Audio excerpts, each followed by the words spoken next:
28 ঘন্টা আটক থাকার পর মৃত্যুর হাত থেকে বেঁচে ফিরল মাদ্রাসার ছাত্র আব্দুল কাইয়ুম। গোলাম নবী খোকনের প্রতিবেদনে সাথে আছে আমি শুভ।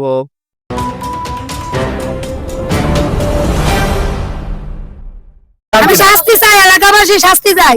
এর পিছন কে হাত আছে, আমি শাস্তি চাই। চাঁদপুরের মতলব উত্তর উপজেলার ফতেপুর পূর্ব ইউনিয়নের মধ্যে ঠেটালিয়া গ্রামের মোহাম্মদ শাহজাহান খান আপেলের ছেলে মাদ্রাসায় পড়ুয়া ৯ বছরের শিশু আব্দুল কাইয়ুম নিখোঁজ হওয়ার 28 ঘন্টা পর উদ্ধার।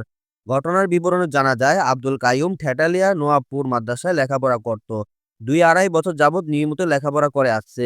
গত ১৫ ফেব্রুয়ারি বিকাল ৩টায় বাড়ি থেকে নিখোঁজ হয়। অনেক খোঁজাখুঁজির পর গত ১৬ ফেব্রুয়ারি সন্ধ্যায় ওই এলাকায় মোহাম্মদ মতিন নামে এক ব্যক্তি শিশু বাচ্চা আব্দুল কাইয়ুমকে উদ্ধার করে তার মায়ের কাছে বুঝিয়ে দেন।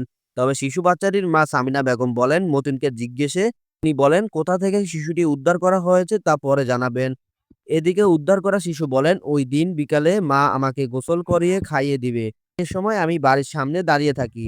দুজন মুখোশধারী লোক আমাকে নিয়ে আমার পাশের বাড়ির সিরাজ ব্যাপারীর ঘরের খাটের নিচে আমাকে চোখ মুখ হাত পা বেঁধে আমার পেটের উপর ৩টি ছুরি ও একটি গ্যাস লাইট বেঁধে রেখেছেন। মতিন আমাকে এখান থেকে নিয়ে আমার মার কাছে বুঝিয়ে দেন বলে জানান শিশু আব্দুল কাইয়ুম। এদিকে কাইয়ুমের বাবা মা দাদা বলছেন, মতিন আমাদের হুমকি দিচ্ছে, পরিবারটিকে থানায় মামলা দায়ের না করতে দেওয়ার হুমকি দিচ্ছে।